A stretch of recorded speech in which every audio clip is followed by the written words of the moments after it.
ಅವರೊಬ್ಬ ದೇಶದ್ರೋಹಿ ಅನ್ನೋ ರೀತಿಯಲ್ಲಿ ನಿಂದಿಸಿದ್ದಾರೆ. ಒಂದು ಸಾರಿ ಅಲ್ಲ. ನರೇಂದ್ರ ಮೋದಿ ದೇಶದ್ರೋಹಿ ಅಂತೇಳಿ ಸುಮಾರು 10 ಬಾರಿ ಹೇಳಿದ್ದಾರೆ.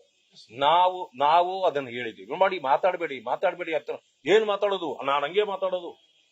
ಉದ್ದಟತನದಿಂದ ದೇಶದ ಪ್ರಧಾನಮಂತ್ರಿಗಳನ್ನ ಅಪಮಾನಗೊಳಿಸ್ತಕ್ಕಂಥ, ನಿಂದಿಸ್ತಕ್ಕಂಥ ಕೆಲಸವನ್ನು ಮಾಡಿದ್ದಾರೆ. ದೇಶದ ಪ್ರಧಾನಿಯೊಬ್ಬರಿಗೆ ಅವರ ಕಾಲು ಧೂಳಿಗೂ ಸಮಾನವಲ್ಲದ ಒಬ್ಬ ವ್ಯಕ್ತಿ ನಜೀರ್ ಅಹಮದ್ ರವರು ಈ ರೀತಿ ಮಾಡತಕ್ಕಂಥದ್ದು ಎಷ್ಟು ಸರಿ ಅಂತೇಳಿ ನಾವು ಮಾನ್ಯ ಮುಖ್ಯಮಂತ್ರಿಗಳಲ್ಲೂ ಪ್ರಶ್ನೆ ಮಾಡಿದ್ವಿ,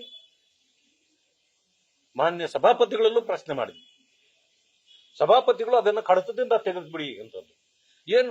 ಏನು ಸಭಾಪತಿಗಳ ಈ ರೀತಿ ನೀವು ಬರೀ ಕೇವಲವಾಗಿ ತೆಗೆದು ನನ್ನ ಕೈಲಿ ಏನಿದೆ ನಾನು ಇಷ್ಟೇ ಮಾಡಕ್ಕಾಗೋದು. ಸರಿ, ಅದು ಸರಿ, ನಿಮ್ಮದು ಅಷ್ಟೇ ಆಗ್ಬಹುದು. ಆದ್ರೆ ಕ್ಷಮೆ ಕೇಳ್ರಿ ಅಂದ್ವಿ.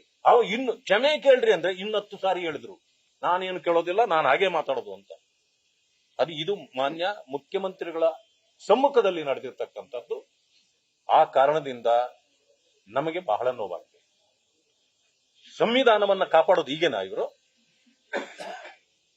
ಮಾತಿಗೆ ಸಂವಿಧಾನದ ಹೆಸರನ್ನು ಹೇಳ್ತಾರೆ. ಮಾನ್ಯ ರಾಜ್ಯಪಾಲರನ್ನ ಯಾವ ರೀತಿ ನಿಂದಿಸಿದ್ರು, ಧಿಕ್ಕಾರ ಕೂಗಿದ್ರು. ಇದು ಸಂವಿಧಾನಕ್ಕೆ ಗೌರವ ಕೊಡ್ತಕ್ಕಂಥ ಮಾತ.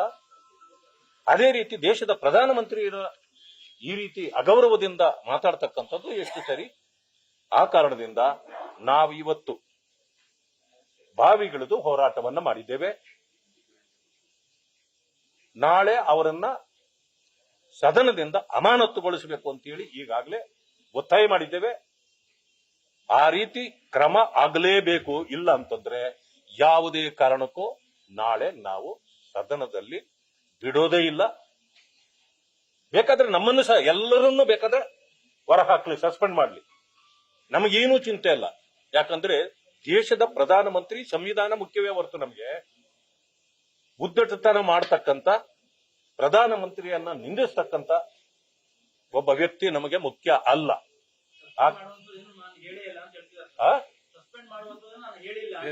ದೇಶದ್ರೋಹಿ ಅನ್ನೋದು ಏನು?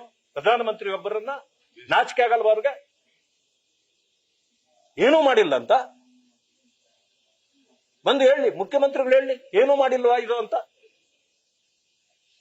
ನಾವು ಕೂಡ ರಾಜಕಾರಣ ಮಾಡ್ತೇವೆ. ಮಾನ್ಯ ಮುಖ್ಯಮಂತ್ರಿಗಳನ್ನ ಗೌರವದಿಂದ ನಾವು ಏನಾದ್ರೂ ಮಾತಾಡಿದ್ರು ಕೂಡ, ಪ್ರಶ್ನೆ ಮಾಡಿದ್ರು ಕೂಡ ಗೌರವದಿಂದ ಮಾಡ್ತೇವೆ. ಭ್ರಷ್ಟಾಚಾರದ ವಿಚಾರ ಬಂದಾಗ ಅವರನ್ನು ಕೂಡ ನಾವು ಕಟ್ಟುನಿಟ್ಟಿನ ಮಾತುಗಳಲ್ಲಿ ಮಾತಾಡ್ತೀವಿ. ಆದ್ರೆ ನಿಂದಿಸುವ, ದೇಶದ್ರೋಹಿ ಅಂತಕ್ಕಂಥ ಅಬದ್ಧ ಮಾತುಗಳನ್ನ ನಾವು ಮಾತಾಡೋದಿಲ್ಲ.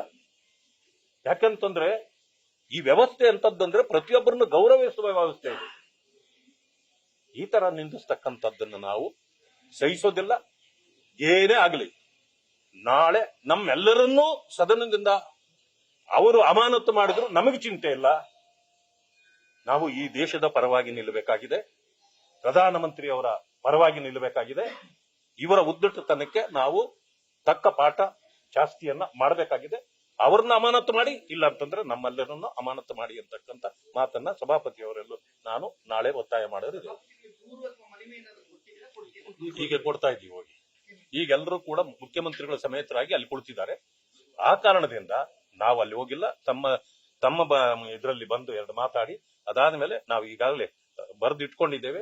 ಹೋಗಿ ಇದೇ ಒತ್ತಾಯವನ್ನ ತಮ್ಗೇನ್ ಹೇಳಿದ್ದೀವೋ ಅದೇ ಒತ್ತಾಯವನ್ನ ಅವರು ಅಲ್ಲೇ ಅರ್ಪಿಸ್ತೇವೆ. ಬಿಡುದಿಲ್ಲ.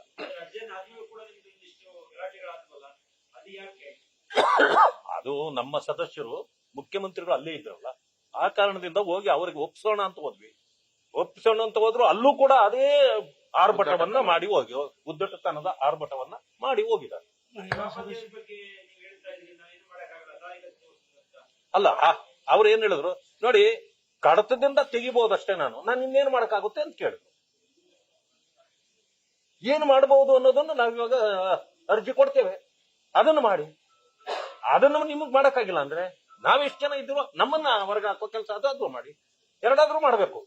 ಇಲ್ಲ ಒಂದು ಆ ಕಡೆದಾಗ್ಬೇಕು, ಇಲ್ಲ ಇದ್ರೆ ನಾಳೆ ಈ ಕಡೆದಾಗ್ಬೇಕು. ಇಷ್ಟೇ ನಮಗೆ. ನ್ಯೂಸ್ ಫಸ್ಟ್, ನಿರ್ಭೀತಿಯಿಂದ ನಿಮ್ಮ ಪರವಾಗಿ.